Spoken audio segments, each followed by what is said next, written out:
All right, we're back. You can hear me good? Okay, great. Let's see.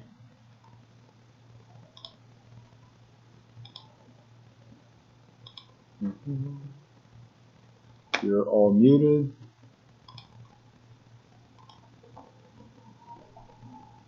Okay.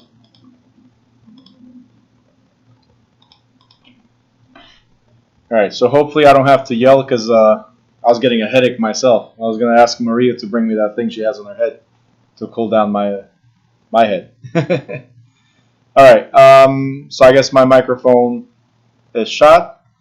I just went to get my good microphone, the camera microphone. Who are you showing me off to, Shagia? What's that? Say hi to whoever it is. All right, so we're going to go into chapter 21, and tomorrow we'll do chapter 20, which is like the shortest chapter in the book. Let's see how we roll with this one. It should be an easy. Well, say hi to your sister, Shakia. It should be an easy chapter to go through. It's just extensive. So by the time we get to the end, some of you are going to be pretty much shot. I'm giving you a heads up. That's what's going to be. All right? So, public records, titles, and closings. Why do we record stuff? Most of you should know this by now. Look at that. I changed the microphone. Even the image became a little bit better. Why do we record stuff? Who can tell me? Throw me in the chat real quick. Why do we record stuff? Why do we put stuff into public records? Let me know right here in the chat.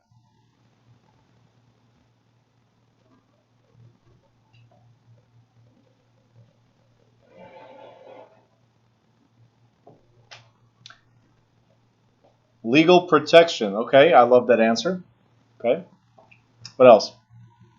Proof. Everybody's stuck with proof, right? But actually, that's what it is.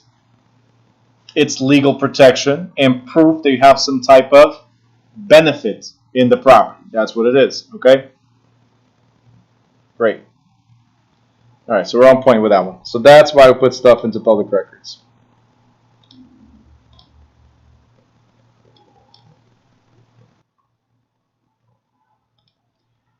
All right, so next page.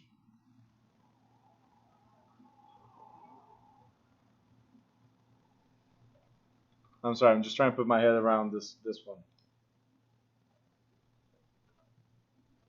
Did you guys read this one? All right, where do I have Lita on my screen? Lita, where are you? My screen. Where are you? Where are you? Where are you? Raise your hand. I cannot see you. Oh, there you go. Really? And now you're gonna blame on your daughter?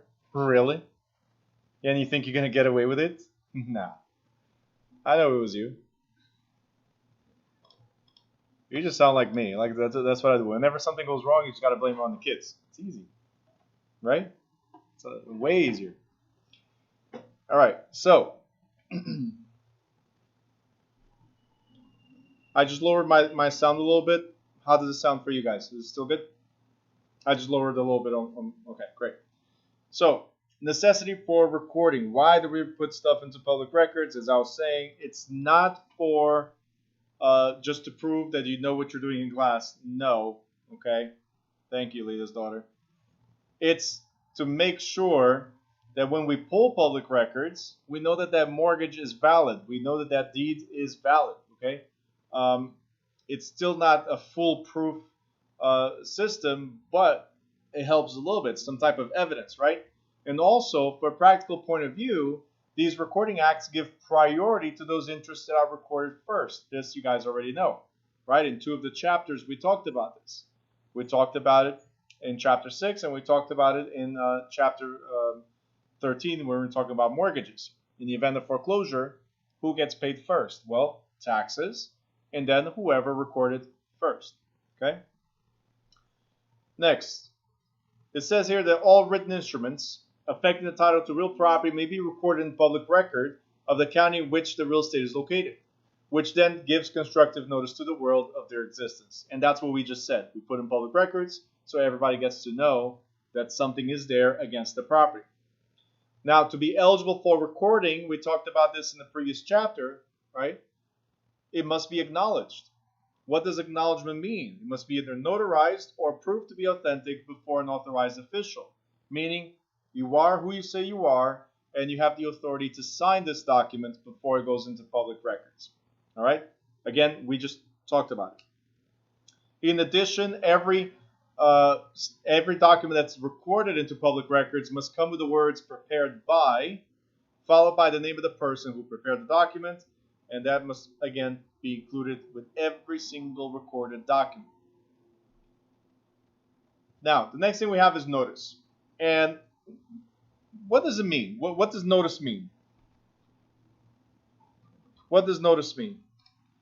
It's pretty much an alert, right? It's a warning, right? That's why it says caveat emptor, and the maximum of caveat emptor is let the buyer beware. Warning, this is what the property has against it. So if you're buying this property, you might also be buying whatever is against the property. Does that make sense? So a notice is a disclosure of potential issues with the property, okay? Now, constructive notice is different from actual notice. Big difference. See, constructive notice is, hey, I filed something into public records and it's available. Now, am I showing you what I put into public records? No. I'm telling you that it's available. The fact that information is available is called constructive notice. For instance, guys, the law. Is the law hidden from anybody? Anybody? No, it's not, right? It's not hidden. Do you know the law? Do you know all the details of the law? You don't. But that's because you're not researching, because it's there. It's public.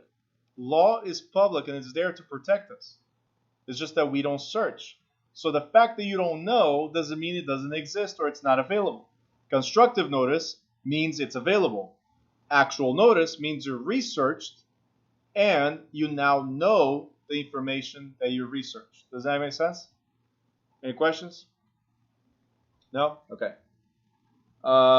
What did Tamori just wrote? Adverse possession is an example of constructive notice.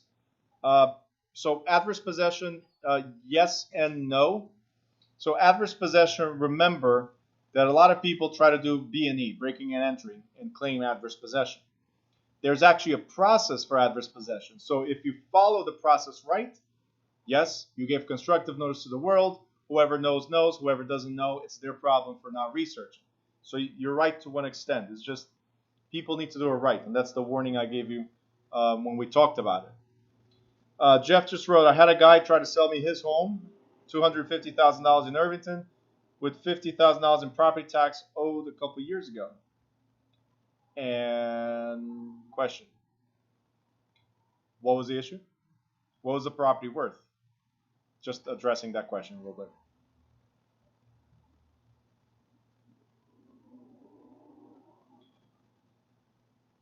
I mean, $50,000 in property taxes, that's like 3 years of Irvington. Irvington taxes are so high right now that it's just ridiculous.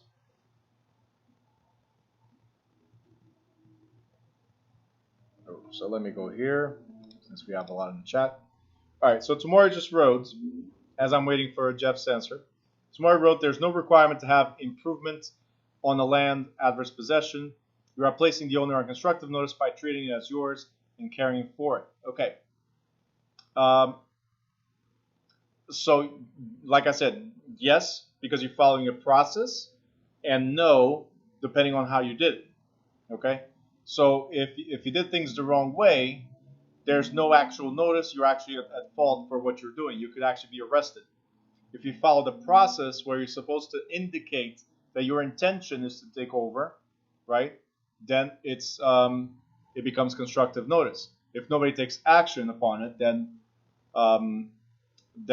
it's their problem. They should know better. Okay, so that's the only thing I was distinguishing there between B&E, breaking and entering, and actually doing something with adverse or hostile takeover legally, right? Like the lady planting the garden, right? She's doing it right in front of you, so it's not breaking and entering. That's the only thing I wanted to distinguish here. Maria, I don't know what your why is about. Let's go to Jeff. You said the property was worth $100,000. The guy was trying to sell it for $250,000. Forget the $50,000 property taxes. If it's not worth it, it's not worth it. Okay. You just want to point out how somebody will try to trick you. Okay. Good. Why are the taxes so high in Irvington? Ask them. That's a very good question. Why are they so high in Hillside? It's not like they have the benefits for it. It's not like you're paying taxes and you're seeing rewards for it. Why are they so high in Newark, in certain areas of Newark?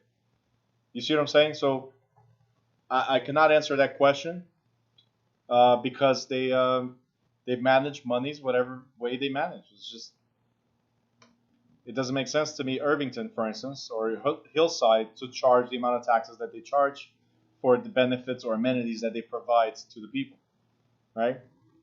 Newark, I know what the problem is. It's they can never fix the roads, so they keep on spending the money on the roads. All right. Okay, so what I was trying to say with constructive notice is very simple. We have public records. Records are available. You want to know what's going on with a property? You have to search it, and that's what it says right here. In New Jersey, it is the duty of the purchaser, the buyer, to investigate the title to the property that is to be conveyed. So if you're trying to buy a property, it's your job, buyer, to go and do the research. Usually, you hire the title company and do the research, right? Or the attorney asks for it, or the mortgage company asks for it. But either way, it's on the buyer's side, not the seller's side. The seller paid for it to be recorded, period. Does that make sense? It's available. It's there. Since the moment that they purchased the property, it's there. From there on, if you want to buy, it's your job to do the research. Okay?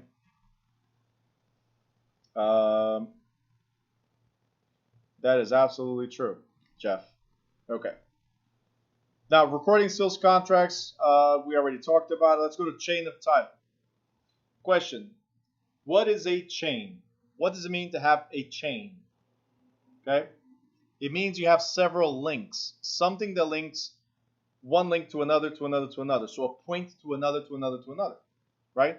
So if you have a chain of title, we're trying to say is what links the current owner to the previous owner, to the one before that, and the one before that, and so on. There has to be a bunch of links.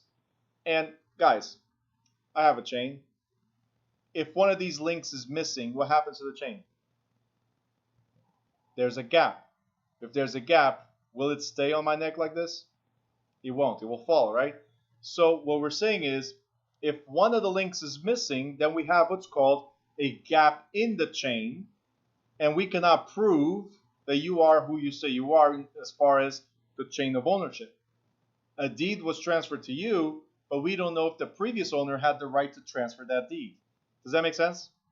All right? So every transfer must be linked to the previous one, all the way to where you are now. Now, a quitclaim deed, if you guys remember, a quitclaim deed is commonly used to bridge such gaps. Because all we're doing is, hey, it's not my property anymore. I quit claim deeds to this person just to make it effective. That's all it is. Okay? Any questions? Just drop them in the chat.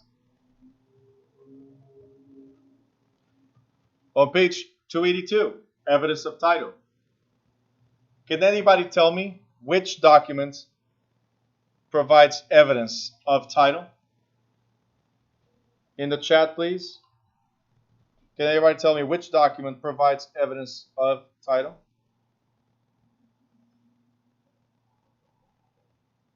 Write it down in the chat, please.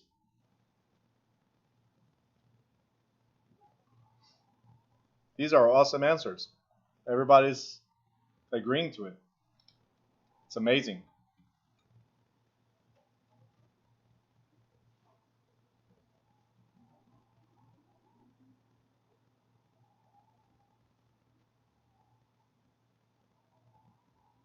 Great answers. but all wrong. Did I tell you guys 4 years teaching the same course? A deed is not proof of title. And I gave you this answer before. Didn't I say that all of the deed does is prove that a transfer occurred? That's all it does. It doesn't prove that you're actually the owner. Didn't I say that earlier, guys? The test is coming. All right. So obviously, as you guys know, I was already ready for it. This has been here. I was just waiting for you guys to answer. I already knew. It's normal. Everybody thinks automatically deed is the proof of title. And I said earlier it's not. Okay? The actual 4 generally used forms for evidence of title are abstract of title and attorney's opinion, title insurance policy, the torrent certificate, and the certificate of title. These are the 4 types of proof or evidence of title that we can have. All right?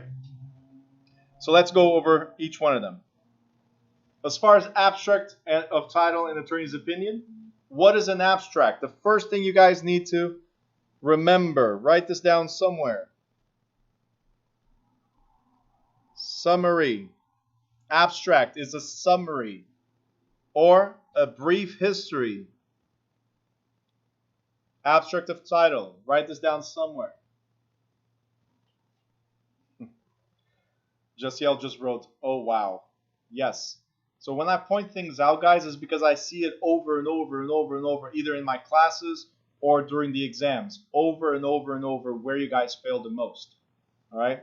Again, the reason why I try to have as many tools as possible is so I analyze where you guys fail, and I point it out over and over again. This is another one where you guys always fail the question. Abstract is a summary or a brief history of something. Okay? In this case, abstract of title and attorney's opinion is a brief history of all the instruments, or you guys already know what an instrument is, right? Or documents that appear in the county records. Okay? So it's an abstract of all the documents that are in the county records. You got it? You taking notes? That's another yellow sticky for tomorrow to put on the screen. All right. Now, it is necessary for each section of the abstract to begin with a search of public record from the date immediately following the date of the previous section. As I said, there has to be a link from today to the previous owner, to the previous owner, and so on. If not, there's a gap in the abstract. Do we have evidence of title there? Do we have proof of title there? No, there's a gap, and that does not prove. Therefore, the chain falls. And if it falls, we have a problem. We need to correct that problem. Okay? Which documents can we use to correct the problem when there's a gap in the title or in the chain of title? Which document can we use to correct the problem? Thank you, Tahir. Very good. Motto perfect. It's called a quitclaim deed. We just went over this. Okay, it's commonly used to link or bridge the gaps. Jeff, don't quit, man. Did you just say quit? Don't quit. Mauricio goes like the QD. It's not a Q-tip, it's a QD. Okay, next. Millennial. Next, when an abstract is first prepared or it's continued, the abstractor lists and summarizes each instrument in chronological order, along with information relative to taxes, judgments, special assessments, and the like. So what is an abstract? Putting all the documents in order. Which documents? All the documents that affect the title to the property, as you can see. Because taxes could affect the title, judgment could affect the title, and so on. Does this make sense so far? Okay. Now, why do we want to put this in chronological order? I'm going to ask you a bunch of questions as we go. Why do we want to put this in chronological order?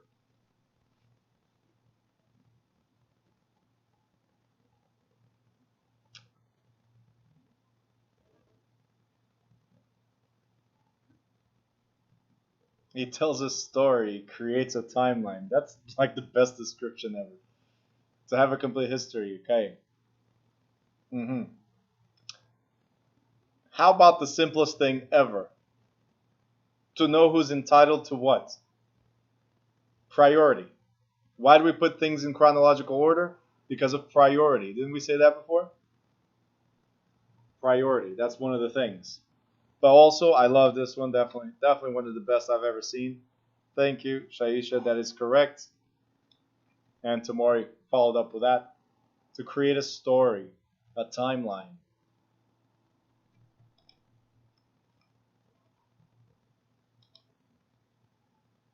Tidy says, that's what I said. Okay. Jeff, timestamp. Follow where the liens may occur or obstructions. Again, if there's a lien, we go back to who's entitled to what in the event of foreclosure. Okay, the timeline is really to see who has entitlement to anything in that property. So, very good. That's actually very good answers.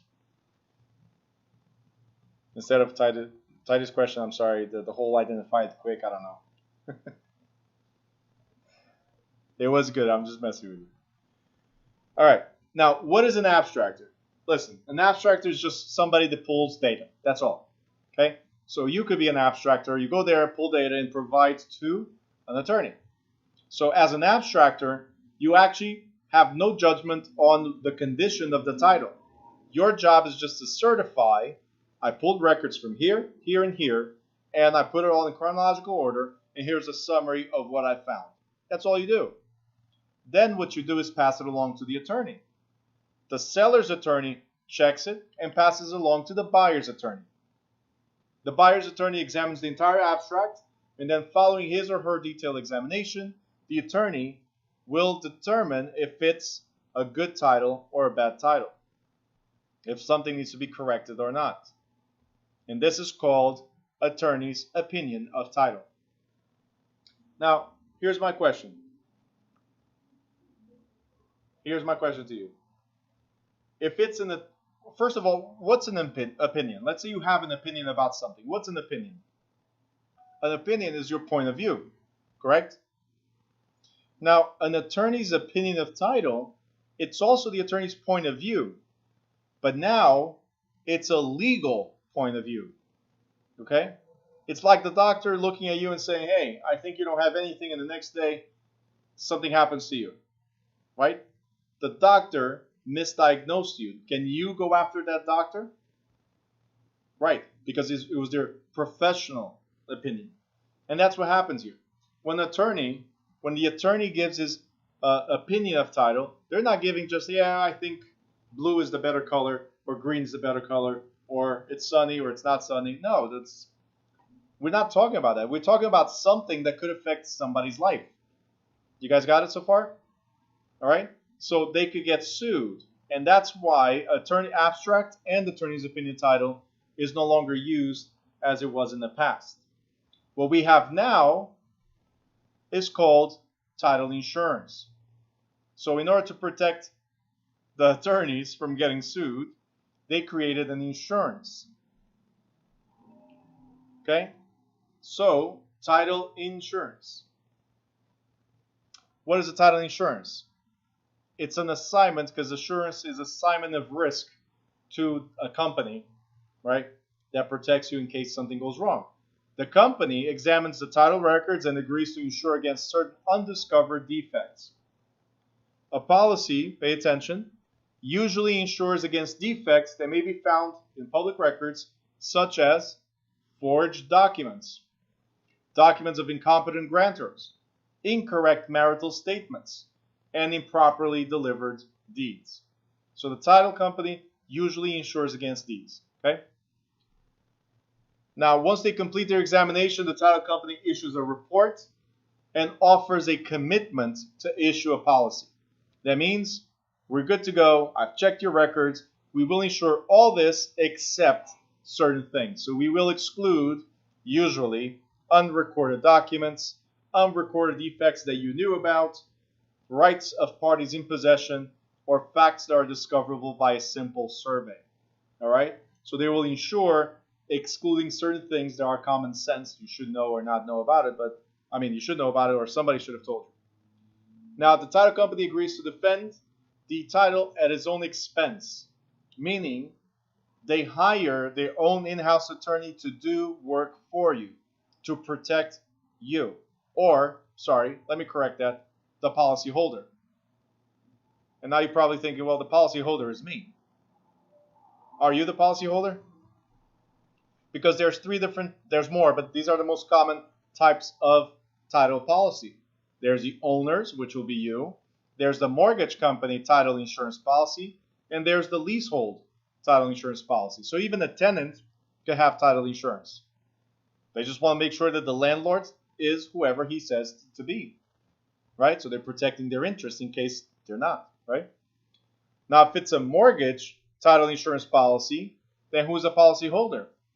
The lender. And that policy says to the lender, you have a valid first lien. So if anybody shows up after, you're still entitled to recover first. You guys good with this so far? Thumbs up, thumbs down, halfway. All right. Maria, where's Maria? Is your head better? Oh, there you go. Not better? Okay, so it's going to get a little worse, okay? Now, here we go. It says the title policy required by lenders ensures lenders' interest, but does not protect the owner. So, homeowners, which title policy do you have? Do you have an owner's title policy? A mortgage title policy? Which one do you have? Because if you have a mortgage title policy, then that protects the lender, doesn't protect you. And it's always for the remaining balance on the loan. And New Jersey does say that the lender is required to let you know that that policy only protects them, not you. So, homeowners, let me know in the chat, which policy do you have? Let's see what Tidy wrote. Does everyone that acquire property... So, mortgage insurance, hold on. Mortgage insurance or mortgage title insurance? Okay, mortgage title. Let's correct that because mortgage insurance, we have PMI, private mortgage insurance, right? If it's mortgage title insurance, does everybody get it? If there's a mortgage, yes. If you paid cash, most likely no. Okay? But if you have a mortgage, then most likely the lender, as a condition of issuing the mortgage, they want to be protected and have a valid first lien. So title company ensures me, the lender, that I'm first before anybody else. Okay? Now, homeowners, which policy do you have? Let me know. We have a few homeowners. Come on. Don't be afraid to tell me which policy you have. Does the buyer pay for it? I'm going to show you in a little bit. Yes, absolutely. Tamari wrote both. You got both. Okay, you asked for it or it was included, Tamari? Nanette says, I do not know. Who else? I know there's more homeowners. It's okay not to know, okay? So just answer whatever. It's okay not to know.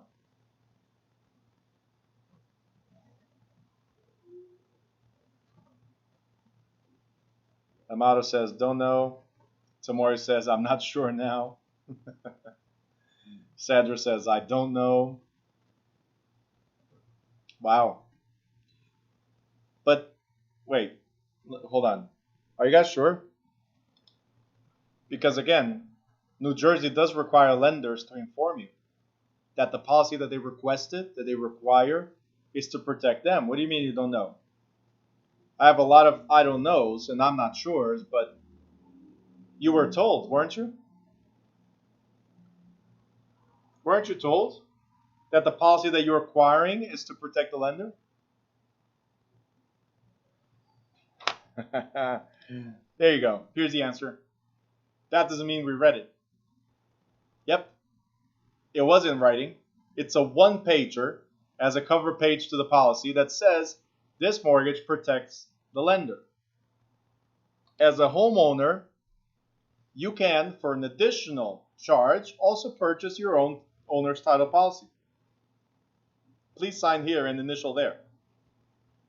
It was in the middle of all those 20-something times you had to sign or initial. But it was there. Everybody got it. Amato just wrote, maybe in small print. Actually, Amato, it's in big print. But the moment you're trying to sign a bunch of documents, you get to a point, this happened to me and it happened to a bunch of buyers throughout the years, where they go through 1 page, 2 pages. Yeah, I want to read everything. 3 page, 4 page. Okay, all right. Where do I sign? Let's just finish this. All right, and then nobody reads anything else anymore. Yep. You just want to get over it. There you go. I don't know about singing though. I don't know about singing, but signing, yeah. I don't know if you'd be the first one singing at a closing. I never saw it. All right. But if we have a closing together, Tidy, I bring the guitar. Okay. I don't know how to play it, but I hope you can sing better than I play. All right. But it's true. After signing a bunch of things, do you really want to be there anymore? You just want your keys and you want to go, right? Let's just get it over with. And that's the problem with contracts. Anyway, the attorney is supposed to tell you, the title company is supposed to tell you, your realtor is supposed to know and tell you, because all of you guys go through this class, right? Or similar course, you're supposed to, right? Let's see, the mortgage person is supposed to know it.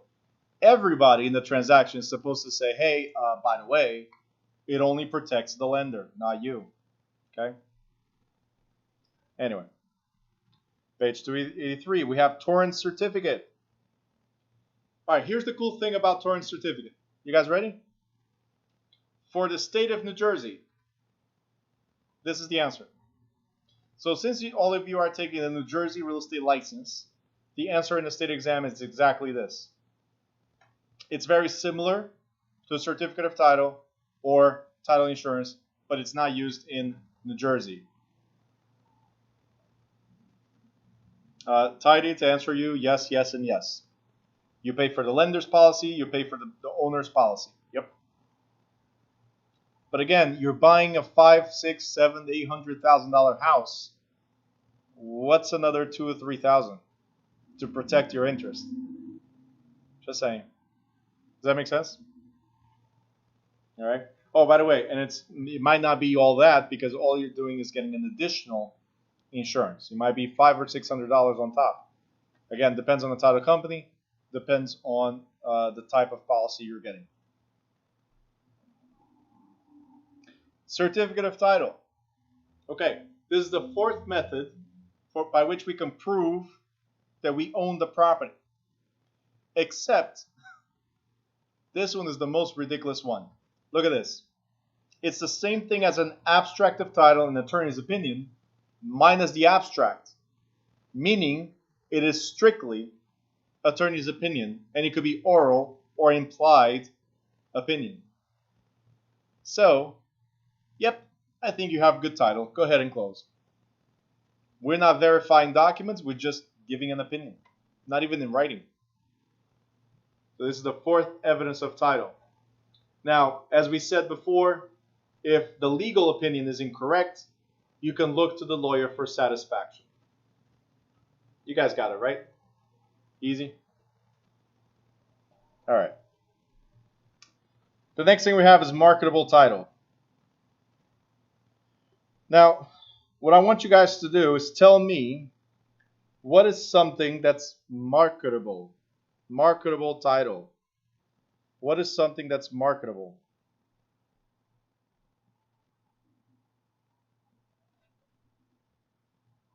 Anybody?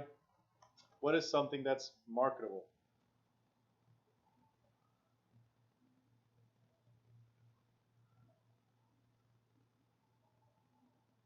You guys are shy or don't want to participate now? Everything.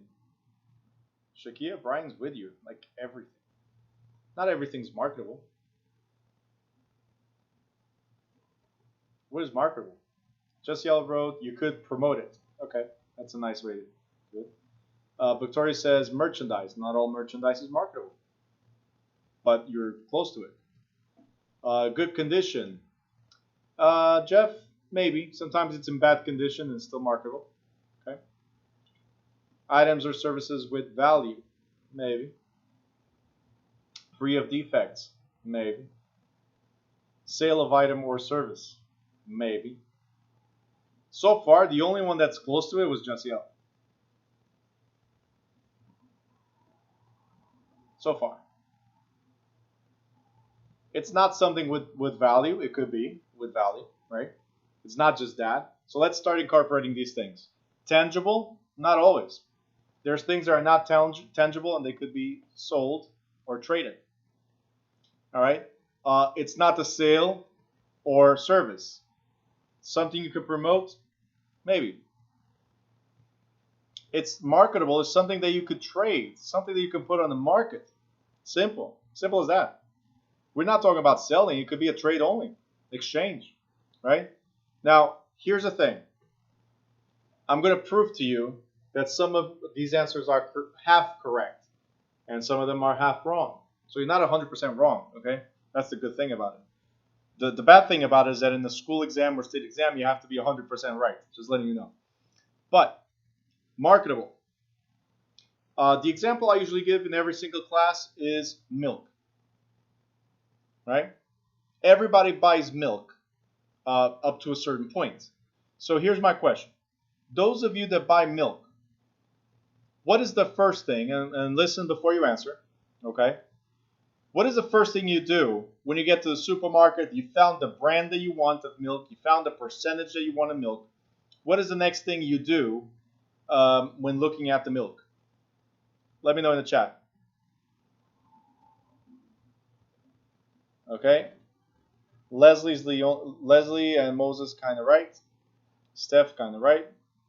Everybody else that wrote something with date is incorrect. Connie, maybe. Make sure it's almond. Brian, I knew you had issues. Almond? I'm just messing with you. I had an ice cream the other day made with almond milk. Really good. Yep. Make sure the container isn't defective. Okay. Jessiel says organic. All right. Prove to me that anything right now is organic. Let's start with that. And it's not just a markup. But it's true. I also look at organic. So I'm not going to be, saying that I don't buy organic stuff. I'm just telling you, prove it to me. All right. So for those of you that wrote check expiration date, that is incorrect. You will never check expiration date because expiration date does not exist. Okay. As far as Jessiel, coconut milk unsweetened, I've tried. Unsweetened, can't do it. I've tried, and I love coconut. So, all right. I'll rather go with the almond one. So I'm with Brian for a second here. Okay. Now, expiration date, guys. There's no expiration date for milk. It says best buy or sell by. There's no expiration because milk does not expire. Milk transforms. Milk does not expire. Milk transforms. All right? So here's the thing. What can you do after that date? What do you do with the milk after that date?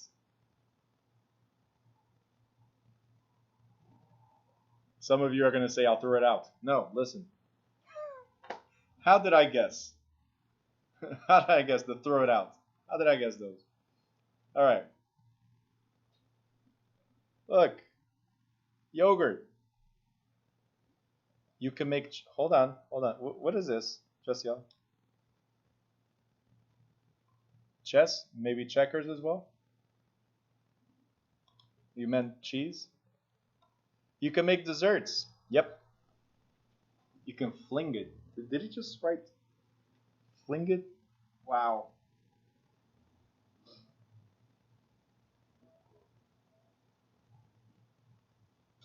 Jonathan? I don't know, man. I don't know what to say there. All right. So here's what we just... no, thank you. You could. I just don't have the time to do good things with it. All right. But yes, I would buy it all. Guys, I'm an investor. So yes, I would buy all of it. You know why? Because that milk will now be yogurt, will be cheese, will be a bunch of other things that we can use. Desserts, as you guys just wrote here, could be a bunch of other things. It's not consumable as milk, but it's repurposed. Very good. Do you understand? And guess what, guys? A lot of people throw milk out. Let's look at this. A supermarket does the same thing. But a lot of people that have businesses like that do sweets, so let's say a bakery, they go knock on these supermarkets and say, hey, don't throw it out because I can use it. I'll buy it at discount. Instead of selling it for $3, sell it to me for like 25 or 50 cents. You're going to throw it out anyway. Are you guys understanding what I'm saying? So it's taking advantage of an opportunity to have almost free milk in order to do your other products, yogurt, cheeses, and stuff. And then you sell those yogurt, cheeses, and stuff for like triple the price of what you bought it for. So that's your profit right there. Now, why am I talking about, some of you are still like, no. Why am I talking about milk? What does that have to do with title? What does that have to do with real estate, right? Here's the thing. Coming back here and ignoring some of the messages. Coming back here. A marketable title, right? A marketable title, a tradable title, is one that usually it's free from significant defects. All right? It's free from it, right? And could be traded. So that's where we put it. We can put it on the market, right? It could be traded. It's free from significant defects, but it says other than those that the purchaser has agreed to accept. All right? So let's think about this. If you're an investor, do you want to buy properties that are turnkey, or you want to buy properties that you can fix up and then make them turnkey? Let's go back to the chat on that one. Go ahead.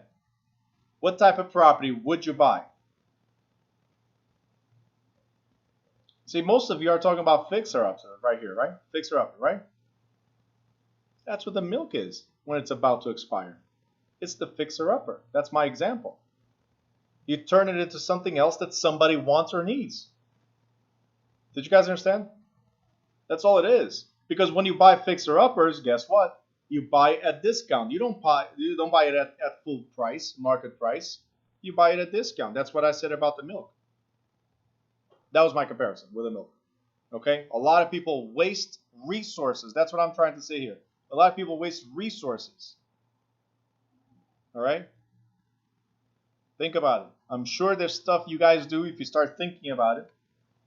There's stuff you guys do that you're just throwing out or just wasting it when there's other people that could take advantage of it. Okay? If you guys, I think I mentioned Gary Vee the other day, and Tahir shared a bunch of stuff. Gary Vaynerchuk, one of the things that he says is, I buy a lot of products, like I make money. He's a millionaire, but he still does this. He goes on the weekends, he goes for garage sales. And he buys stuff sometimes for 10 cents and he sells it for $3 or $4 online. If you buy stuff for 10 cents because you bought a whole box of items, right?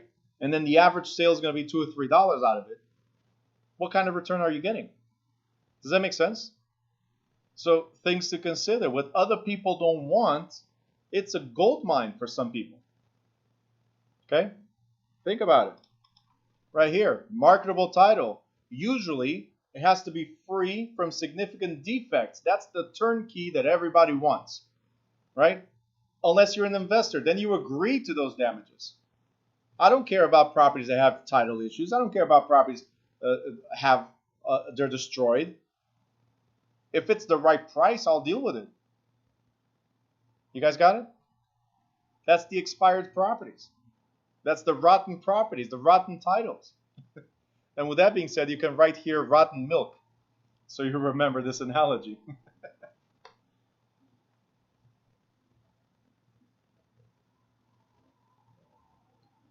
Jeff just wrote he had a show about that to show that it's possible because people thought he was all talk. Yeah. Look, I'll put it this way. There's so many ways to make money, it's ridiculous. I just completely, like, one of the things that I'm doing, so you guys know, maybe in the future you want or not. One of the things that I'm doing is apparel, and I'm doing it for the logo, New Direction. It's not New Direction School, it's just the logo, and I'm turning it into a brand, the ND, right? Now, that merchandise, as Jeff was just writing, that merchandise, I'm trading it as a public merchandise. Is not specific to New Direction Schools, not specific to New Direction Realty, but it's about making it a brand that people recognize everywhere. Now, recently, there has been events that are leading to, and I'm not getting into politics, I'm just pointing to you guys a way to make money. Completely slipped my mind, and I should have done it, and I didn't, since I'm dealing with merchandise, right? There's elections coming. Do you know how many people are buying masks that say Trump, or masks that say Biden, or stickers that say Trump, or stickers that say Biden? All you have to do is have a design, go online, and open up an online store and sell it. People will buy, and I really don't care which one is going to buy or not, right? I don't care if you're a Biden or you're a Trump fan. I don't care. I care about the money that comes into my account because you decided to buy stuff supporting other people that really don't care about you. So I'm just saying, I made money with other people's movements. Does that make sense? So that's a way to make extra money. We go back to marketable stuff is about taking advantage of what other people are looking to get. Let's see what we got in the chat.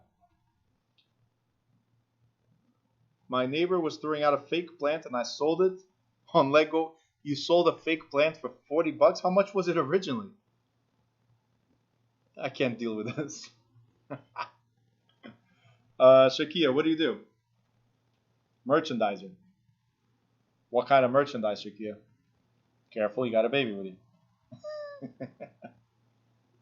At Nike, all right. Wow, Maria, so you sold it for 50 cents on the dollar, and you made money. Did you get it for free, or you bought it for like $1 or $2, maybe 5, 10?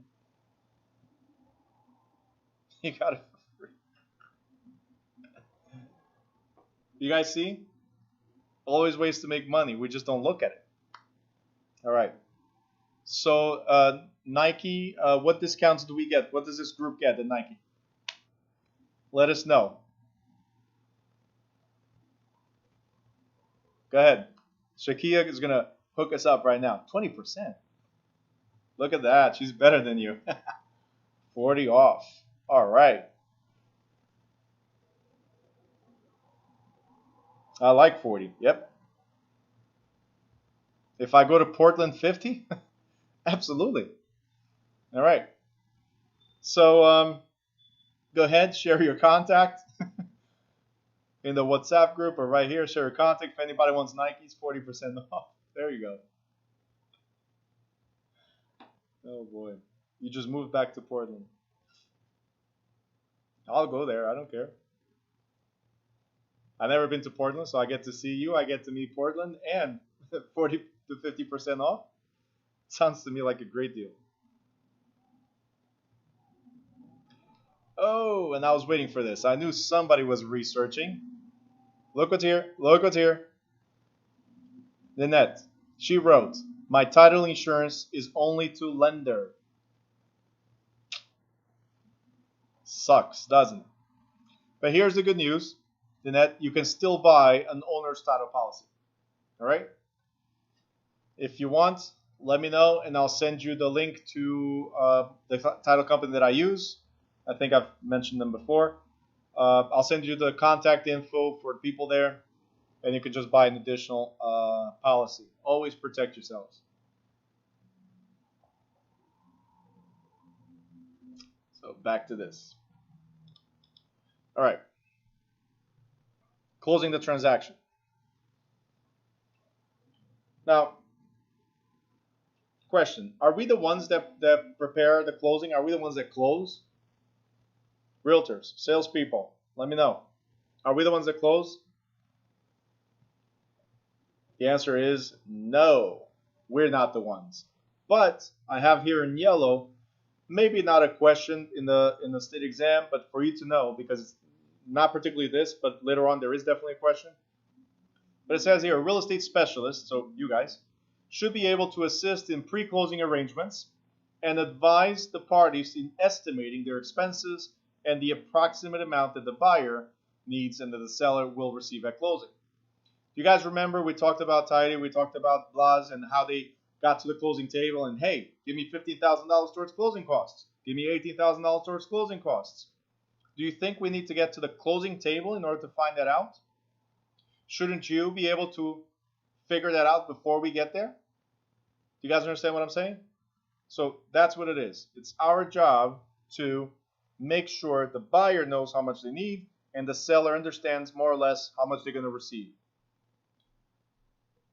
Now, generally, the closing of a real estate transaction involves the gathering of interested parties at which promises made in the real estate sales contract are carried out.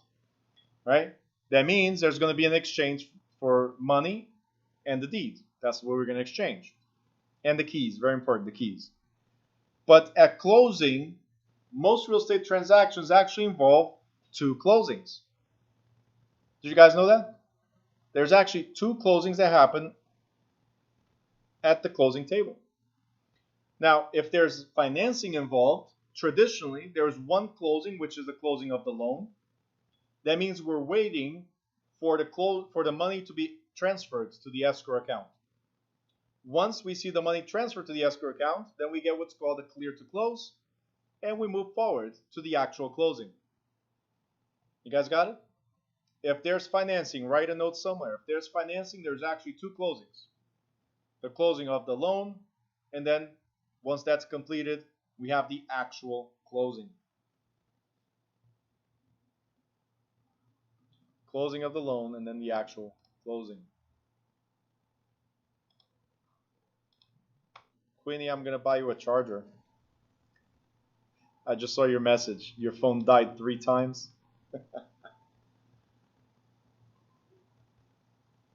I had a student in my previous class that had the same issue, Shanice.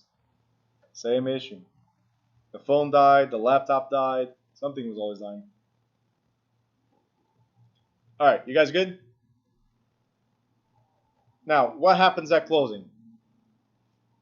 The buyer makes sure that the seller is delivering the property in good title in the promised condition. The seller makes sure that the buyer has the money that they said they had. And once everything is satisfied, we close. We transfer all documents, and then it's recorded. That's pretty much it. All right.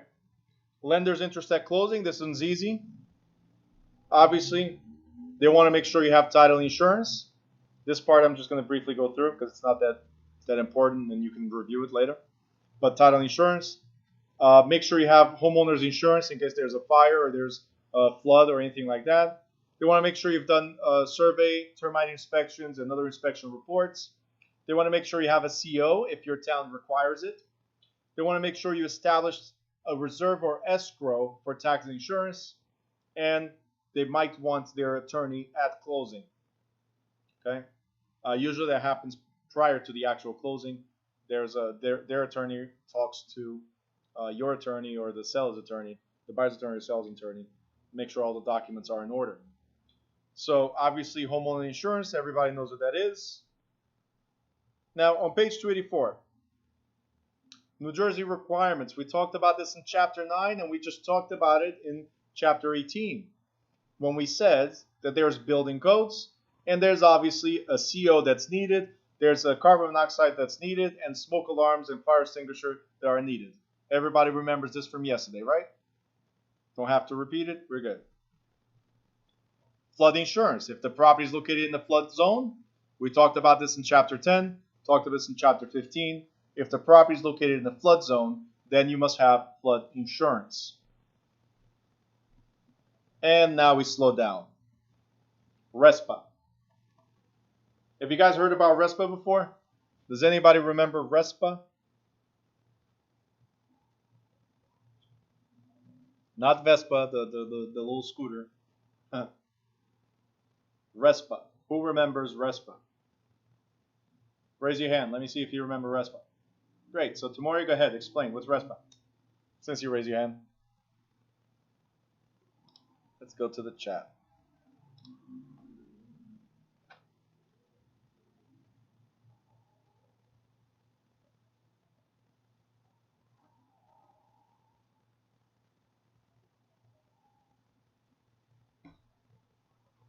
Okay.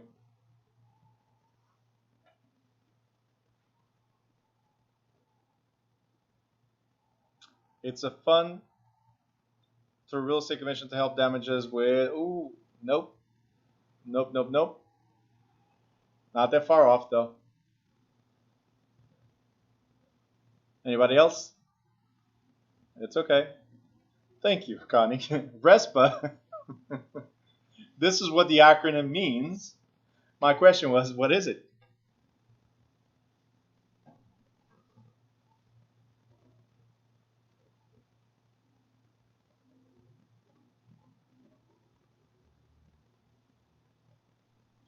Right there. Tahira just wrote, is about you making sure you know all the details of the settlement costs. Right here. Remember, I highlighted only this in chapter 15.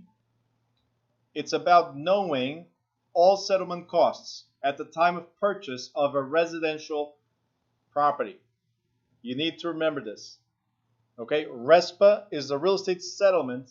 That's why it says Settlement Practices Procedures Act, settlement. And it's about settlement costs for residential purchase only.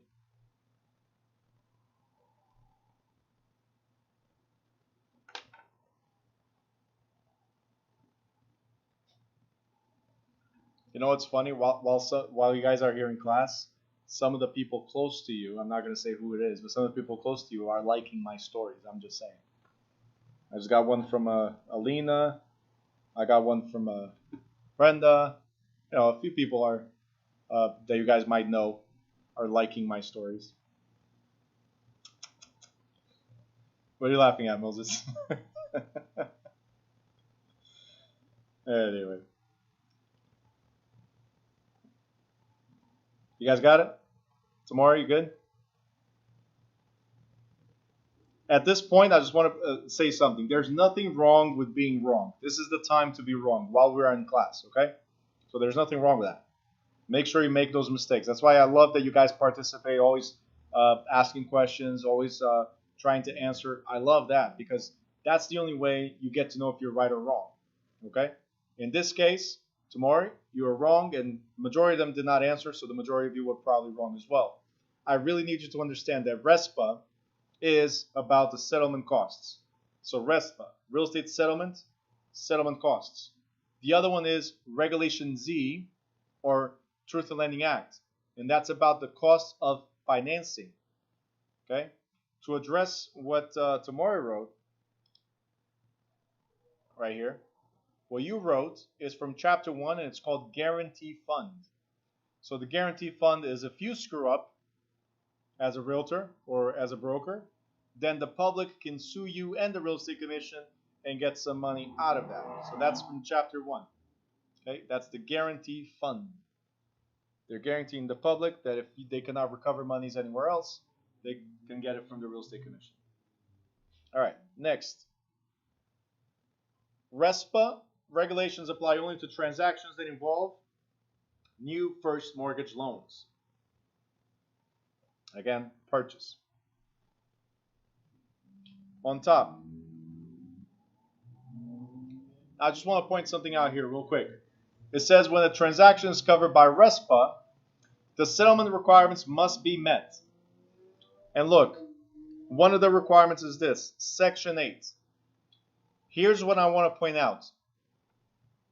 This is Section 8 of RESPA. Section 8 of RESPA. Okay, it's not Section 8 welfare, it's Section 8 of RESPA. And under Section 8 of RESPA, there's prohibition against kickbacks. That means I cannot refer to you and get paid, or vice versa, if I'm not licensed in your profession or if you're not licensed in my profession. We cannot share any type of commission amongst professionals if you're not licensed. You got it? That's the prohibition of Section 8 in Respa. As far as Section 9, all right, and I pointed this out about a week or two ago when we were talking about using a particular title insurance company or using a particular mortgage company or whatever. I said that we cannot force anybody to use a particular professional. Remember that? Section 9 of Respa actually says that lenders and sellers are prohibited from requiring that the buyer uses a particular title company. Okay? All the buyers are free to choose to work with whoever they want. The same way sellers are free to choose to work with whoever they want. Now, Section 10 says that lenders are not required to maintain escrow, meaning that lenders, banks, they don't have to tell you, hey, give me taxes and insurance money up front. They're not required to. But if they do ask you for reserves, they have a maximum amount. So they are limited of how much they can charge for those. Okay? We're not talking about the limit right now. All you need to remember is that they are limited. They're not required to charge, but if they do, they have a limit. Okay? Now this one you guys got to know. We repeated like a bunch of times. TRID. You guys remember TRID? Truth in Lending Act, Respa Integrated Disclosures, where I told you that on October 3rd of 2015, they merged the forms. What forms did they merge? It was the HUD-1, the GFE, and the TILA, Truth in Lending Disclosures. All right? These apply to all residential purchases. They do not apply to HELOCs, to mobile homes, to reverse mortgages, cash mortgages, or commercial. So again, I told you we were going to repeat all this from Chapter 15. We're repeating today. This you've got to remember as well. I said not only that they have to give you the LE within 3 business days, right, the loan estimate, but they also have to give you a CD, closing disclosure, at least 3 business days before closing. And between the LE and the CD has to be a minimum of 7 business days. You guys remember this or no? Yeah? Okay. Good. I want to make sure you do because we repeated so many times and we're here repeating again. Let me show you what a CD looks like. Page 285. Okay. CD, closing disclosure, not compact disc, okay? Closing disclosure. If you guys see, it looks very similar to what? Let me know in the chat. It looks similar to what? To the LE, absolutely. In fact, there shouldn't be any changes between the CD and the LE. You got it? It shows the date that it's issued, the proposed closing date, the disbursement date, the settlement agent, which in this case is a title company, not an attorney, the property location, the sales price, who is the borrower or the buyer, who is the seller, who's the lender, the information about the loan, 30 years, purchase, fixed, conventional, right? It tells you again the loan amount, the interest rate, the monthly payments of principal and interest, if it can increase or not, because it's not adjustable, then it can't decrease, right? It tells you if it has prepayment penalty or not. If it says yes in the state of New Jersey, they have to correct it. You guys already know that there's no prepayment penalty in New Jersey, correct? So if your CD says yes, then it must be corrected before you close, thus triggering another 3 business days. Let me know if you guys remember that. It does not have a balloon payment.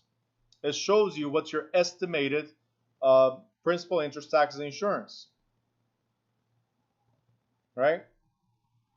And just like the LE, which was right at the beginning, it tells you how much you need towards closing costs. And then the cash to close is the difference between what you already put in, what you needed to put in as a down payment, plus the closing costs. So how much money must you bring at closing? Here it says $14,000. This number, this figure, shouldn't be much different from the original figure.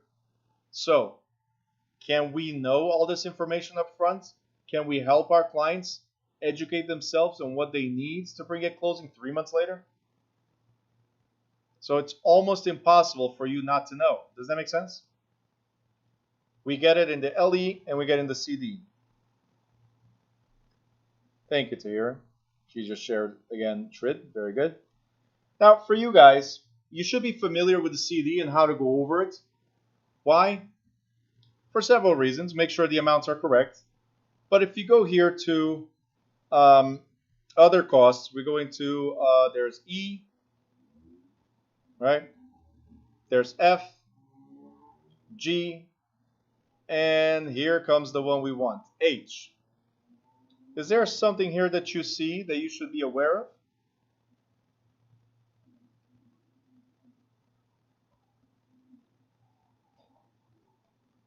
See, in the LE it doesn't show, but in the CD it does. Yeah, you guys don't want to know about inspections and warranties. We don't care about the client. We care about commission. That's all you guys are saying right now. Nobody's seeing anything else. But yes, exactly. This is where your commission is. And if this is incorrect, then you need to correct it as well. Now look at this. This property sold for $180,000, and each Realty made $5,700. Not bad, right? Imagine if it sold for $500,000 or if it sold for $1 million. It's not a bad paycheck. A couple hours of work. What is that? You're happy? You're smiling? What is it? I didn't understand that. All right. It also shows one thing that's very, very important you guys to know is right here at the bottom. So this is on page 3 of 5. Oh, your eyes turned into dollar signs? That's what it was? You're like Uncle Scrooge? All right, so here, cash to close. How much must the borrower or the buyer bring? $14,000. Let's help the seller understand how much they get. So the house sold for $180,000, but they owed $100,000 to pay off the first mortgage. The closing costs were $12,000. So we deduct all this stuff, and it comes down to $64,000. Mr. Seller, this is how much you're going to get after the closing. After paying everything off, you get $64,000. You guys got it? Everything is here. The CD must disclose everything. Get familiar with this. You guys remember when we talked about the tip, the gratuity, right? That we pay the lender? It's right here again. 69%. 69% of the loan is what the lender is getting in interest. Total interest over the lifetime of the loan. The interest was actually 4.174. That's the APR. But over 30 years, they made 69% of whatever you borrowed. Crazy, right? And we're done. Page 290. So in page 290, it's repeating what I just said. There should be no changes when you compare the CD to the LE. We got this, right? On page 1 of the CD that we just went over, it shows the cost to close. On page 2, they're itemized. So now they're in detail as we just went over. On page 3, there's an analysis if there's any change to the LE. So whatever it was before, whatever it is now, if there's any change, it will be there. On page 4, just more details about the closing itself. I'm sorry, about the loan itself. And page 5 is a summary. Again, as we just went over, it's a summary of the loan. Tidy just wrote 69% if it's not refinanced. No, 69% of this particular loan. If you refinance, then you did not pay 69% to the previous one, but now you got a brand new 50, 60, 70, 80% with a brand new lender. So at the end of it, you're paying a house 3-4 times if you keep on refinancing. here's what I gotta say. If you ever refinance, make sure you do something with the money. Don't just refi, cash out, and live comfortably because you got some money. No. Reinvest, reinvest, reinvest, and pay off the bank. Because 69% as a tip, they better do a lot of services to me, right? They better service this loan like the best loan they ever had. All right, title procedure. We don't handle title. You guys already know this. The title company does, the buyer's attorney does. But there are issues with, if there are any issues with the title, we could be responsible for them. Why? For not advising the seller properly. So what it's saying here is that one of the things that we must do is tell the seller to always, always, always tell the truth. Why? Because they're going to have to sign something called an affidavit or a sworn statement in which they say pretty much that the house is what the house is, the title is what the title is, and there's nothing that has not been paid for. I am the owner, I am occupying the property, I have no divorce in progress, I don't have any unpaid bills, and so on. So through this affidavit, the title company and the buyer, they now get the right to sue the seller if something is incorrect. So it's our job, realtors, to talk to the seller and say, hey, you could be affected in the future if there's something that I don't know. You guys understand? Any questions here? Affidavit of title. It's like the warranty deed type of thing, but towards title. We have here checking the premises. Here's my question to you. Do you guys think we should check the property before closing? We should, right? In fact, we should also make a very last-minute inspection. When is the last-minute inspection? Is it a day before, a week before, a few hours before? When should you do your last-minute inspection?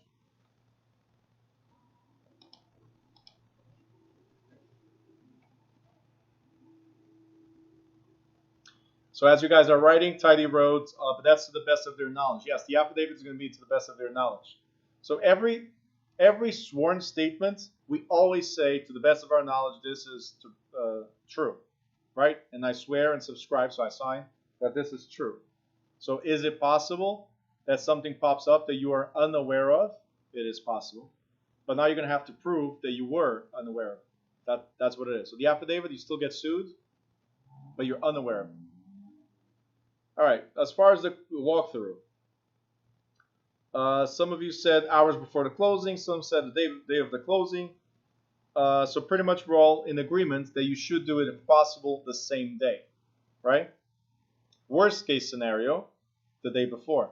Worst case scenario. We don't do a final walkthrough a week before or 3 or 4 days before. We should do it the day of, if possible, if not the day before at least. Okay? Hopefully by then everything's vacant already.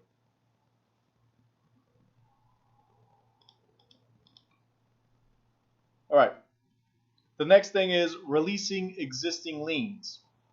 I mean, there's not many examples I can give you here. It's just, again, steps that we go through. Releasing existing liens. What is a lien? Who can tell me?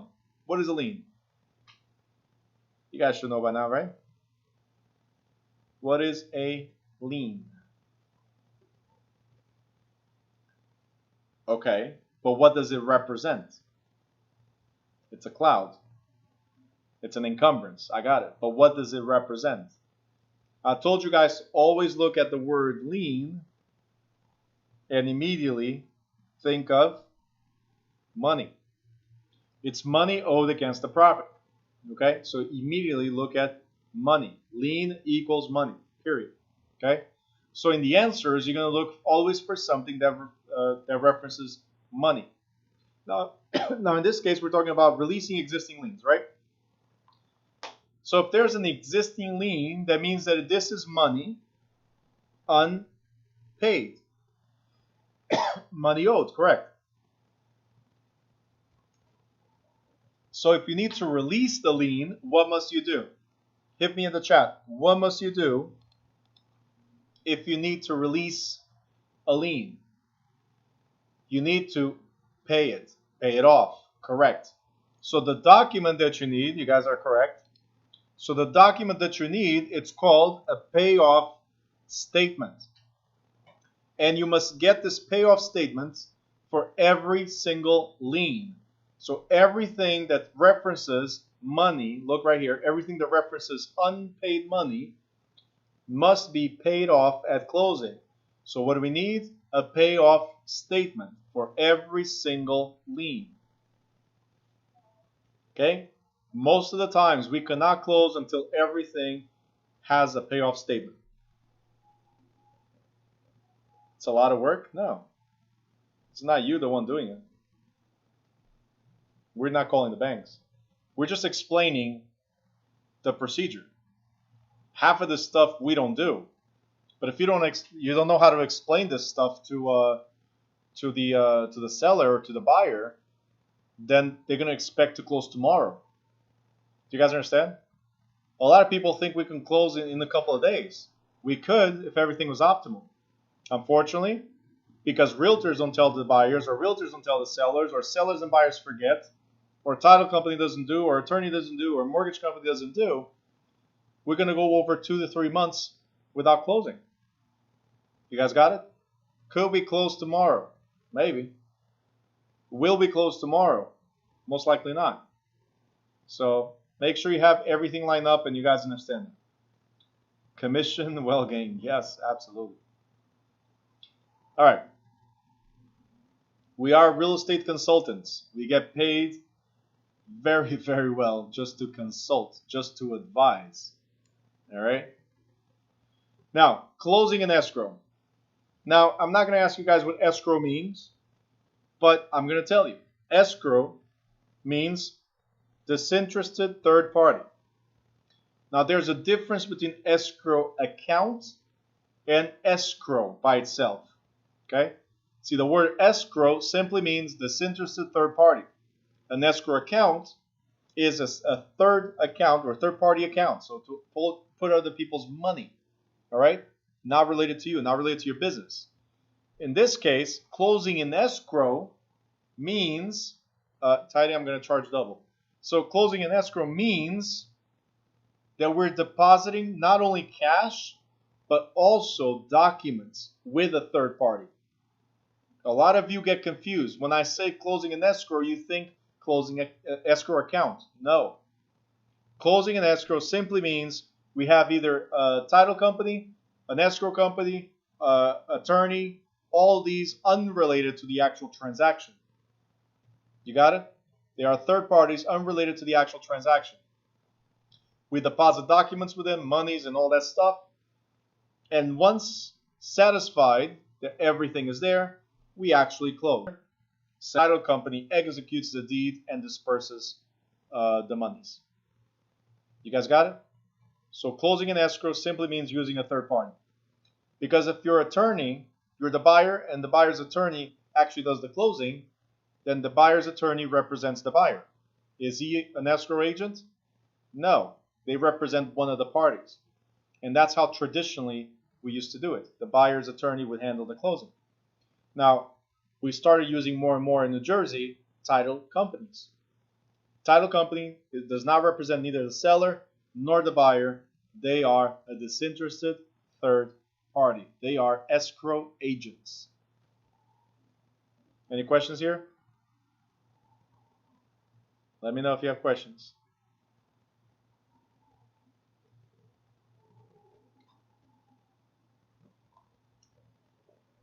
No questions?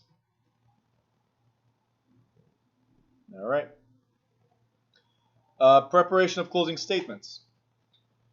So I just told you that we don't prepare the closing documents. We don't prepare anything towards the closing title or whatever.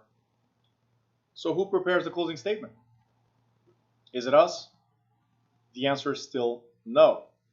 But we should be aware of what the buyer has to pay and what the seller has to pay.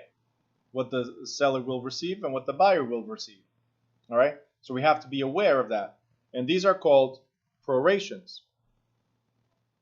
Because sometimes the seller pays stuff in advance. let's say I prepaid the year's taxes, and now we close in the middle of June.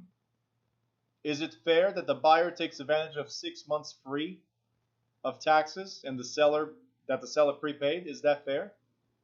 No. So we adjust to the date of the closing whatever the buyer has to credit the seller. Or if it's unpaid taxes, so the 6 months that have passed already, then the seller has to credit the buyer for the unpaid money. All right? And that's what prorations are. The closing statements, the actual CDE, is prepared by either the buyer's or seller's attorneys, title officers, bank representatives. However, as I just said right now, you should be aware of how to calculate how much the seller is going to pay and receive, and how much the buyer needs to have in cash towards closing. How does a closing statement work? Very simple. There are debits, which are charges, right? So a debit is a minus, and you've seen this in your checking account maybe. And there are credits. Credits or pluses. They are in the person's favor. And you've seen that in your checking account as well. Every time your salary goes in, it's a plus. Every time you deposit money, it's a plus. Every time you swipe the card, it's a minus. So that's debits and credits. That's pretty much what it is. So in this sense, we're talking about, again, stuff that's paid in advance or stuff that's unpaid. I just covered all this, so I'm just skipping to expenses. All right. Under expenses, guys, just pay attention to one thing. What we're going to go over here now is simply who pays what. And that's the next 2.5 pages, is who pays what. There's no calculation to figure out at this moment. There's nothing complicated about it. It's just figuring out who pays what. Like the broker's commission. Who pays the broker's commission? Traditionally, whoever agreed to it. We already talked about this, right? Whoever agrees to it. Now, normally, the seller has already agreed to pay the buyer's broker. So normally, the seller is responsible for paying both sides of the commission. But is it possible that the seller says, no, I'll pay the listing agent and then let the buyer's agent get paid by the buyer? Yeah, absolutely. What about attorney fees? Well, if you hired your attorney and I hired my attorney, you pay your attorney, I pay my attorney. It's simple. So either party pays their own attorney. What about recording expenses? So this is the cost to record documents. Recording expenses. Here we go. It says the seller pays for filing charges that are necessary to clear the current title. All right, I'm telling you, I'm going to charge triple to have more people on camera. Is she getting her license too? Tidy? No? I don't work for free. Come on. Charge. All right, so here we go. It says the seller has to pay whatever it is to clear title. Because remember, today is the day of closing. Today's the day. She could stay there. I was just messing with you. Today's the day of closing, right? Whatever is from before the closing belongs to who? The seller. So in order to release the title, the seller has to pay certain charges. But from the day of closing, which is today, on, who's responsible for the new recordings? The buyer is. And that's what we have here. So the seller pays for whatever it is to release what existed, and then the buyer pays for the new recording. So deed, mortgage, and so on. It's common sense, isn't it? So far?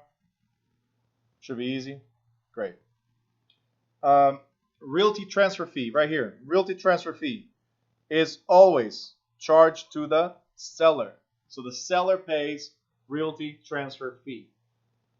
Seller pays realty transfer fee.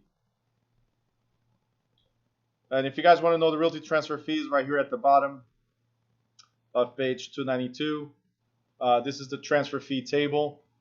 You can get it online. There's always available and updated, but it tells you how much you pay. Now, title expenses. Who pays for title? I think we already addressed this. Who pays for title? the buyer pays, because it's the buyer's responsibility to inspect the title. Okay? Remember, constructive notice, the seller already put it out there. The buyer is the one responsible for having actual notice. So they're the ones that will have to research. Now, what it says here also is that in some areas, the seller pays for the initial search and the buyer pays for the redate charge. Elsewhere, the buyer pays for the full search. Now, what I recommend, guys, I always recommend for the seller to do the initial search. Why? Because this happened to me a couple of years ago. I was trying to sell one of my properties, and right before the closing, they pulled title. And when they pulled title, there was a $13,000 lien against the property, or $16,000 lien against the property. It wasn't mine. It never belonged to me. It belonged to the previous owner. But they recorded after I owned the property. So the title company had to take care of it, and until they actually finished taking care of it, the buyer then just backed out. It was taking too long, so we didn't close, right? That's why it's so important. That's why it's so important that you guys get the title up front. Try to convince the seller to get the title up front. It's like checking your credit. Shouldn't you know how your credit is before you go buy something? In this case, is before you sell, try to check the title. As far as loan fees, well, anything connected to the loan is for the purchaser to pay, right? Because they're the ones getting a loan. Simple. Page 293. How about taxes and insurance reserves? Who's responsible for paying for escrow? Again, the buyer, because the lender is the one requesting the buyer to have reserves. Right? They're the ones requiring the borrower to establish the reserve. So the borrower is the one that pays. Again, I already have this all highlighted. I'm just going briefly over it, right? Again, additional mortgage-related fees. So FHA, we're talking about MIPs, right? Or BMIs even for conventional. Who pays for that? Obviously, the buyer. Appraisal fees. Who pays for the appraisal fees? Either or, but traditionally, because the appraisals are ordered by the lender, traditionally the buyer pays. You guys good so far? I don't know if some of you are lost somewhere, but just want to make sure you're good. Survey fees. Survey says buyer. Simple. So as you guys can tell, the buyer comes up with a lot of things that they have to pay.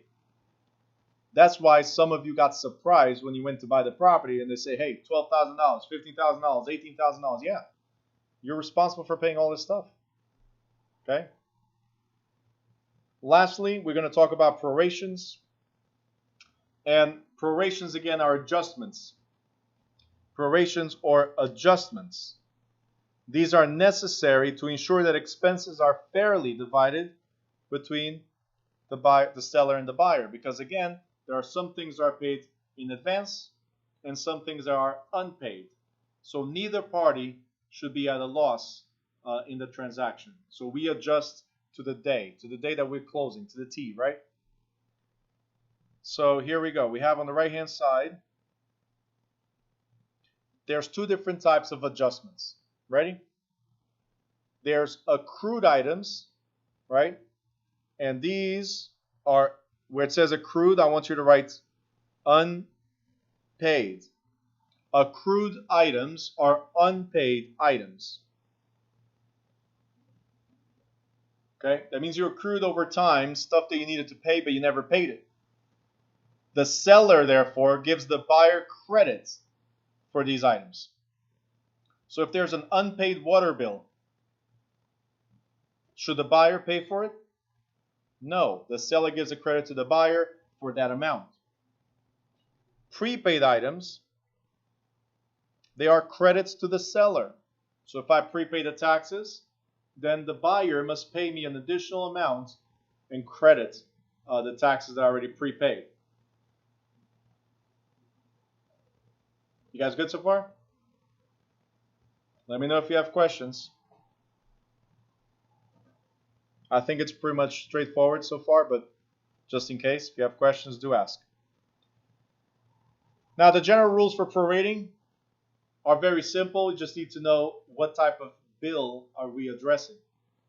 In this case, right here, the very first one, if we're talking about closing and the traditional expenses, they are calculated to the day that you own it, right? The thing is, if we close early in the morning, who owns what? The seller owns the property or the buyer owns the property?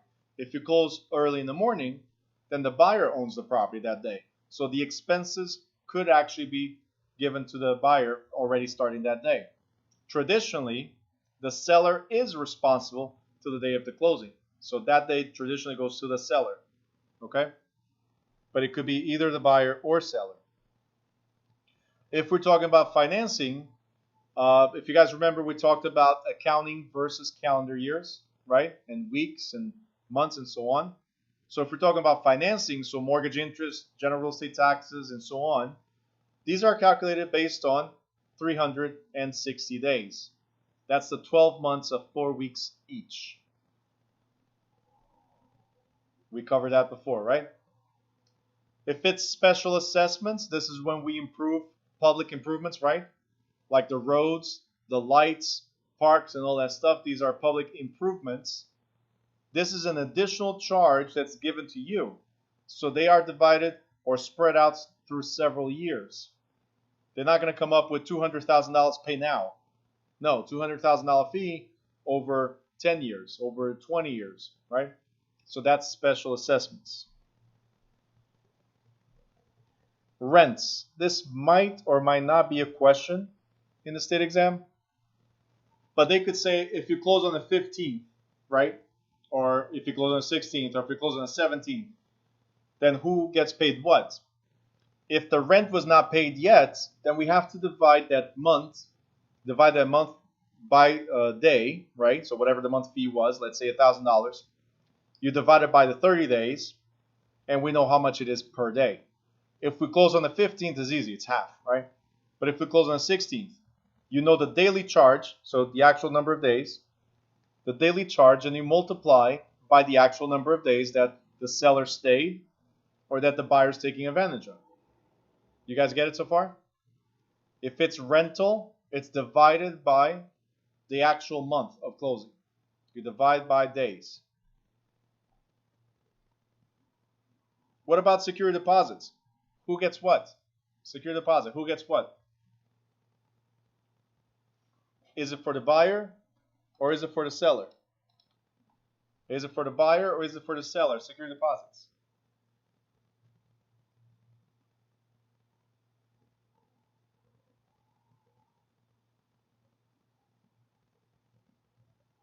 Okay. Those of you writing buyer, stop right now. It's incorrect. Those of you writing seller, stop right now. It's incorrect. This is the correct answer. Because I asked who does it belong to? It belongs to the tenant. So it's transferred from the seller, actually. Let's correct this.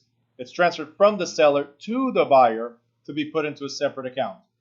Okay, so the only thing that's incorrect here is that you wrote transfer to seller. No. It's transferred from the seller to the buyer and put into the escrow account, as you were writing down here, into the escrow account. Okay? Because it doesn't belong to the seller, it doesn't belong to the buyer, it belongs to the tenant. So that money is still held in escrow in an interest-bearing account. So I'm the seller, you're the buyer, I'll transfer to you, and you must tell the buyer that, so it says right here, you must tell the buyer where the money is now. So if you're the buyer, the tenant. So if you're the buyer, you must go like, hey, tenant, I'm your new landlord. I've received your security deposit. It is now at TD Bank instead of Bank of America where it was with your previous landlord. Okay? The money does not belong to you. Tamari, I just need a couple more minutes, okay? I see you growing hair already. Question, is the last day of rent counted? Yes. It is. All right, back to this.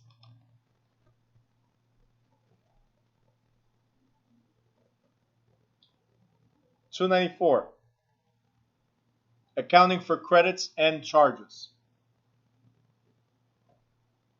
Accounting for credits and charges. So there's prorations or amounts that must be adjusted to either the buyer or seller, right? And there's expenses. These are just debits only. What I want to show you is very simple. I'm sure I have it here. Instead of writing it again, right here. What I want to show you guys is this. This will be a closing table as an example, right? And there's the different items that we're talking about. And there's the buyer, and there's the seller. What I want to show you guys is this. This is prepaid taxes. If they're prepaid, then they must be a plus to the seller, correct? If they're prepaid, they are a plus to the seller. And therefore, a minus to the buyer. What I want you to understand is that you don't need to do any math at all for this type of question. All you need to know is who gets what, if it's prepaid or if it's unpaid. If it's a prepaid, then the seller gets the credit and the buyer gets the debit. If it's unpaid, then the buyer gets the credit and the seller gets the debit. That's the only thing you need to remember for the exam, right? So, very simple. Prepaid, seller gets it. Unpaid, buyer gets it. The other thing, so that's the immediate thing you need to know. The other thing is, you don't need to do any math. Because if you see the amounts are equal, right? Yes. But this closing was on March 15th. We still had a bunch of months to go. Why would this be different? I hope you guys understand. Whatever amount, this is what you need to remember, whatever amount is taken from one party, it's given to the other, and vice versa. So when you look at the answers, there's 4 answers. One of them will say, let's say, credit to the seller if it's prepaid items, right? Credit to the seller. And then he has different amounts. The other one will say credit to the seller and that has equal amounts. One will say credit to the buyer. That's incorrect right away. Because if it's prepaid, it's to the seller. Are you guys understanding this? Very, very important you understand. The first thing to recognize is whether it is prepaid or unpaid. Okay? So prepaid, seller gets credit, so plus. Unpaid,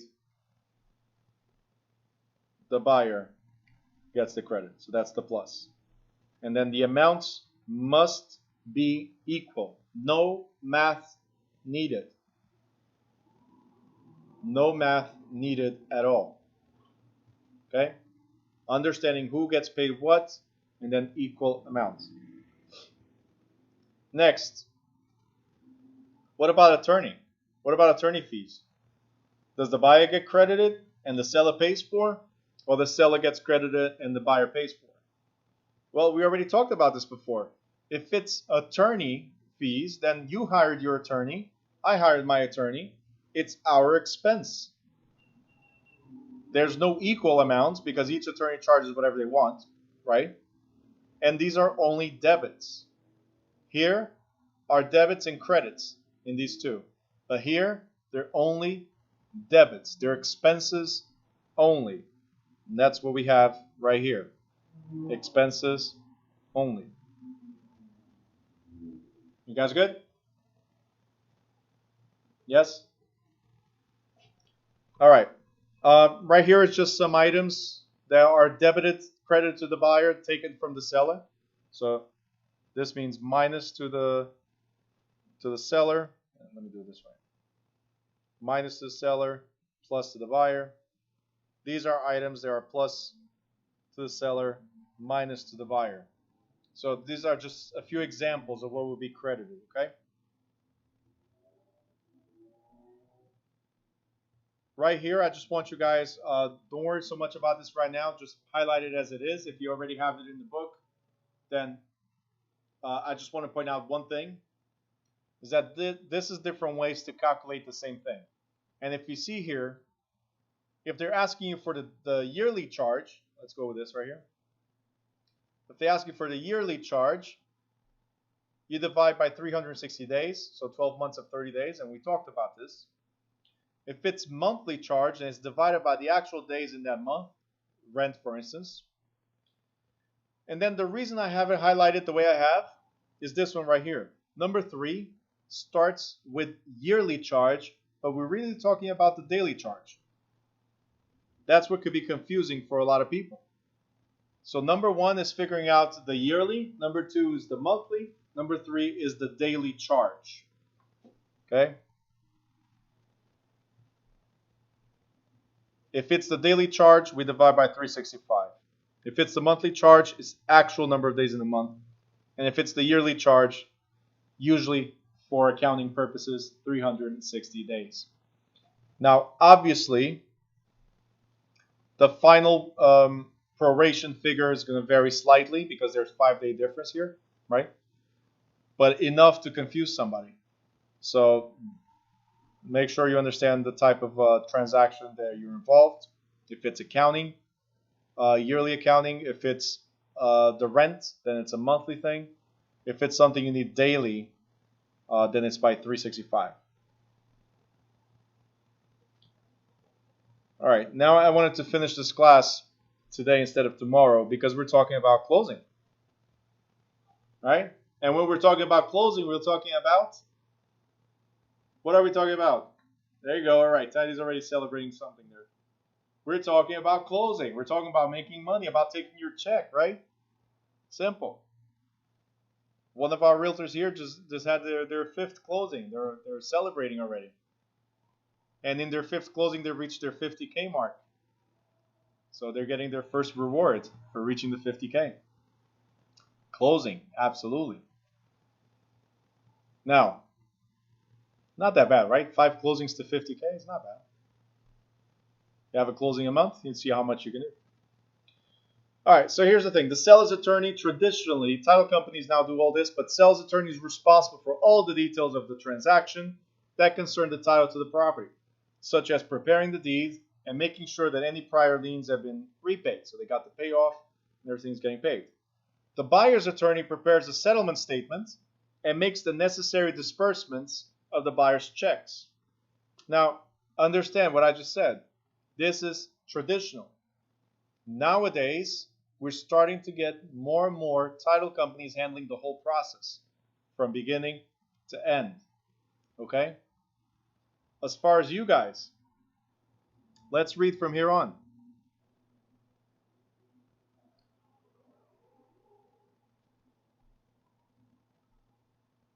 It says, it is usually the broker's responsibility to ensure that the parties appear at the designated time and place with appropriate documents, and that arrangements have been made for any special factors such as measurement of the seller's existing supply of heating fuel.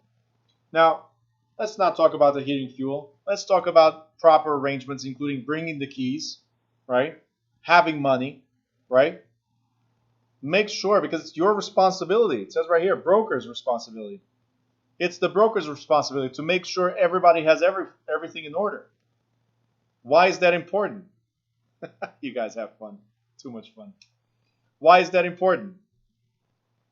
Because normally, the broker collects his commission at closing. His or her commission at closing. So if you want to get paid, what must you do? Make sure people show up where they need to show up with everything that they need.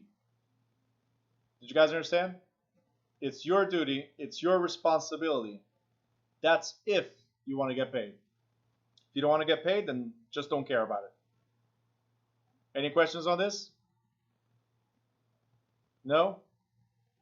All right. So the very last thing is, you guys know that if it's a $10,000 or more, and most real estate transactions are, if it's $10,000 or more, somebody has to report to Uncle Sam, right? And it could be the seller's attorney, buyer's attorney, title company, or the real estate broker. That's all. and we're done for the day. If you guys have any questions regarding, Shaisha's clapping her hands already. If you guys have any questions regarding this chapter, please. I know we had a lot of distractions in the beginning because of microphones and all. I hope now it was better. But if you have any questions, do address those questions in the WhatsApp group. You guys have been wonderful helping each other out. I'll answer as I can as well. If you need me to create a video for anything in particular, let me know. Bruno, please create a video for this. Explain better for this. I will. If I already have the video, I'll just point you out to that video. All right? But definitely ask questions. We're in the final run. Tomorrow is chapter 20, which is very short, and then chapter 22, which is math. And then it's exam prep on Thursday and Friday. And next week we have the actual exam. So, if you have questions, until Friday is the right time to ask those questions. All right, guys? So, don't do it here. Don't put questions here in the Zoom chat because they're going to disappear right now. Another thing real quick, if you guys see scrolling here at the bottom, next class starts on July 6th. If you know anybody that wants to take the class, please go to your, I think I showed you guys, right here. Click on, right on top on Student Portal, click on Earn Money with Us. I don't want to make all the money in the world. I want you guys to make money with it. So if you are referring people, make sure you make money. Click here. It creates a unique link to you. Okay? That's what you share with them.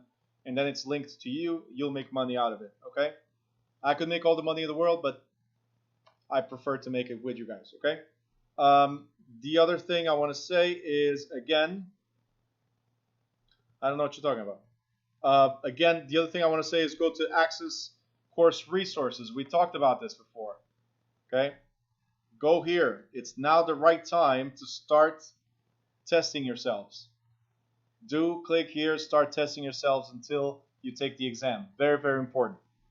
Okay? And as you can, if you guys want, I'm always adding recommended books. If you guys want good stuff, these are all books that I've read and I recommend. Okay? You guys good? I'm ignoring just yell right now. You guys good? All right. So hopefully no distractions tomorrow. You guys have a great evening, and I'll see you at 5:30. Make sure you're on time so you can ask the questions, please. Thank you. Good night.